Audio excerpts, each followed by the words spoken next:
खबरों के अंदर की पूरी खबर, हर खबर की सटीक पड़ताल, आपका भरोसा हमारी जिम्मेदारी।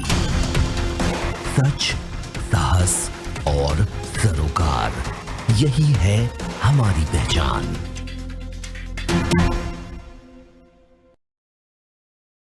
नमस्कार, स्वागत है आपका। आप देख रहे हैं प्राइम टीवी। करते हैं शुरुआत देश और दुनिया की तमाम खास खबरों के साथ। 8 जनवरी को इराक में स्थित अमेरिकी सैन्य अड्डे पर ईरान द्वारा करीब 10 रॉकेट दागे गए।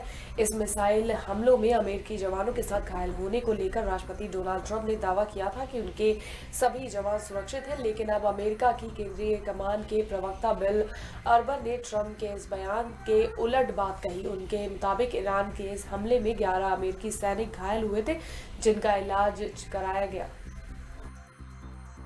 फरुखाबाद के 16वें युवा महोत्सव में सौंदर्य प्रतियोगिता का आयोजन किया गया, जिसमें कई शहरों से आए प्रतिभागियों ने कार्यक्रम में हिस्सा लिया। इस दौरान वाराणसी की अपराजिता को मिस यूपी का ताज पहनाया गया, वहीं मिस फरुखाबाद का ताज विद्या गुप्ता को दिया गया। लेकिन विजेताओं के नाम की घोषणा होने के बाद कुछ मॉडलों ने रैंप पर हंगामा शुरू कर दिया और धरने पर बैठ गए। इन प्रतिभागियों ने रिजल्ट को लेकर नाराजगी जताते हुए धोखाधड़ी का आरोप लगाया है। साथ ही आयोजकों को खरी खोटी भी सुनाते हुए रैंप पर ही धरना प्रदर्शन करने लगी। इनमें से एक प्रतिभागी का कहना था कि जब तक जजमेंट सही तरीके से नहीं होगा वो धरने पर बैठी रहेंगी।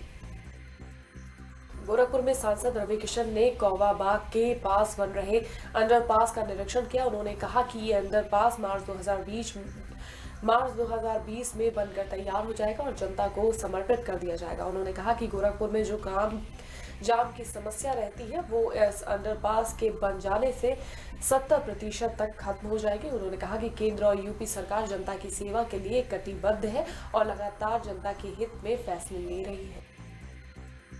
अलीगढ़ के एएमयू में सीएए और एनआरसी को लेकर विरोध प्रदर्शन लगातार जारी है। इस मामले पर आगे बढ़ते हुए अब छात्र एएमयू के रजिस्ट्रार से भी इस्तीफा मांगने लगे हैं। इस मुद्दे पर आंदोलन करते हुए छात्रों ने कहा कि हमें वीसी का भी इस्तीफा चाहिए, क्योंकि पुलिस ने छात्रों की जमकर पिटाई की, लेकिन वीसी ने कुछ नहीं बोला। छात्रों ने कहा कि जब तक वीसी का इस्तीफा नहीं होगा हम क्लास नहीं चलने देंगे। ये जो प्रोटेस्ट है ये सीएए, एनआरसी और एनपीआर के ख़िलाफ़ है। और आज का जो प्रोटेस्ट था हमारा इसलिए था कि जो हमारे साथ 15 तारीख को वर्चुअलिटी हुई, पुलिस ने जो हमारे साथ करी, जो हमारे वाइस चांसलर ने उन्हें परमिशन दी अंदर आने की, और जो स्टूडेंट ज़ख्मी हुए, ये उनके लिए प्रोटेस्ट निकाला गया और सीएए, एनआरसी के ख़िलाफ़ भी ये प्रोटेस्ट निकाला गया है। अलीगढ़ में सरकार में राज्य मंत्री ठाकुर रघुराज सिंह को जान से मारने की मिली धमकी के मामले में नया मोड़ आ गया है। अब इस मुद्दे पर हिंदुवादी संगठन आक्रोशित हो गए हैं। बजरंग दल ने इस मामले में बयान देते हुए कहा कि जिसने भी मंत्री को धमकी दी है उस पर सख्त कार्रवाई करनी चाहिए। हिंदू जागरण मंच के पदाधिकारी प्रेम राणा ने कहा कि इससे पहले सीएम योगी, पीएम मोदी और गृह मंत्री के लिए एएमयू के छात्रों ने अपमानजनक बातें की थी और उनकी कब्र खोदने की भी बात की गई थी। उन्होंने कहा कि ऐसे अराजक तत्व अगर नहीं सुधरे तो उन पर सख्त कार्रवाई की जाएगी। उन्होंने इस मौके पर डीएम और एसएसपी को ज्ञापन भी सौंपा। आज कुछ हिंदू संगठनों द्वारा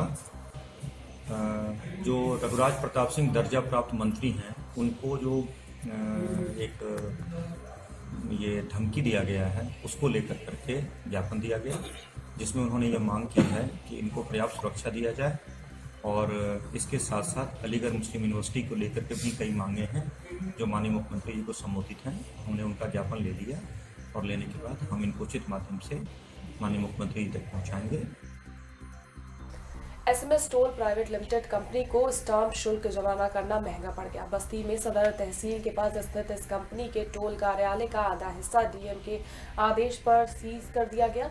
साथ ही कंपनी के संचालित 2 खातों को भी बंद कर दिया गया है। कंपनी पर 43 करोड़ रुपए स्टाम्प शुल्क चुराने का आरोप है और 21 करोड़ रुपए ब्याज का बकाया है। इस मामले पर जानकारी देते हुए एडीएम ने बताया कि टोल के खातों को भी सीज करा दिया गया है। ये खाते अब डीएम की कस्टडी में होंगे। कन्नौज में आगरा लखनऊ एक्सप्रेसवे पर भीषण सड़क हादसा हो गया, जिसमें तेज रफ्तार कार अनियंत्रित होकर डिवाइडर से जा टकराई। इस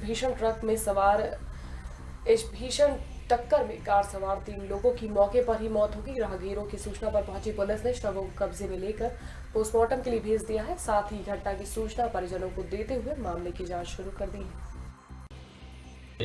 सियाज गाड़ी है जो सुबह 6:30 बजे 194 किलोमीटर पर जो आगरा से लखनऊ जा रहे थे, इसमें से 3 लोग इसमें सवार थे। तीनों की ऑन स्पॉट डेथ हो गई है।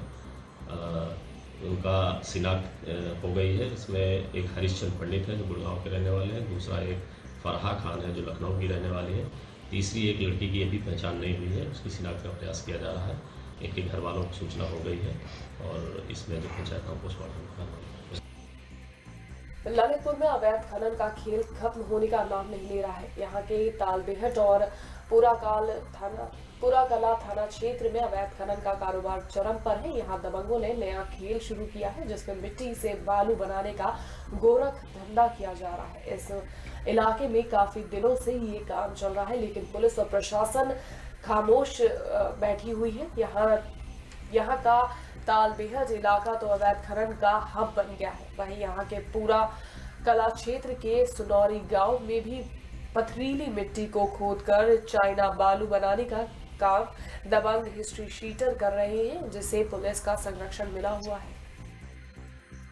साथी का एक प्रार्थना पत्र मिला है कि किसान के खेत में उसका फसल नुकसान किया गया है और वहाँ पे जमीन उसकी जो है खोदी गई है। प्रकरण की जांच क्षेत्राधिकारी तालबेहट को मेरे द्वारा दी गई है। साथ में से थानाधिकारी को भी शामिल किया जाएगा।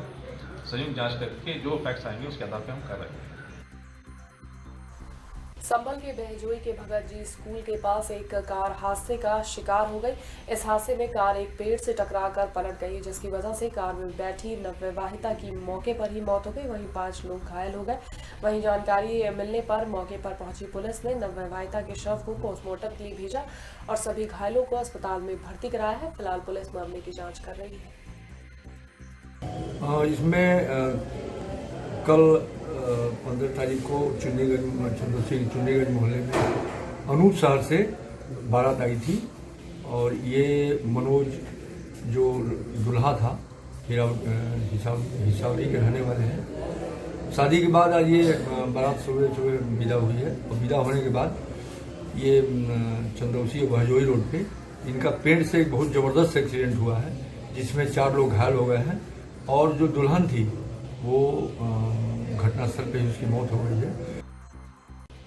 झांसी के चिरगांव थाना क्षेत्र में लूट का मामला सामने आया है, जहां एक ट्रक से 650 बोरी काबुली चना लूट कर बदमाश फरार हो गए। साथ ही ट्रक का मालिक भी लापता है। वहीं मौके पर पहुंची पुलिस ने हाईवे पर बोरियों से लदे ट्रक को बरामद किया है। फिलहाल पुलिस बदमाशों की तलाश कर रही है। सेमरी टोल प्लाजा से पहले एक दुकान पर एक ट्रक खड़ा हुआ था। पूरे दिन जब वो खड़ा रहा तब टोल प्लाजा वालों ने पुलिस को सूचना दी थी, जिसके आधार पर उस ट्रक के जो ड्राइवर था उसके परिजन आए थे और उन्होंने एक तहरीर दी है कि ये ट्रक जिसमें काबुली चना लदा हुआ था ये शिवपुरी की तरफ से आया था और ट्रक ड्राइवर से उन लोगों की उनके घर से बात हुई। उसके बाद लगभग 1 दिन तक उनकी बात नहीं हुई है और वो ट्रक खाली अवस्था में, जिसमें कुछ काबुली चने की बोरी रखी हैं और कुछ नहीं है, वहाँ टोल प्लाजा से पहले खड़ा मिला है।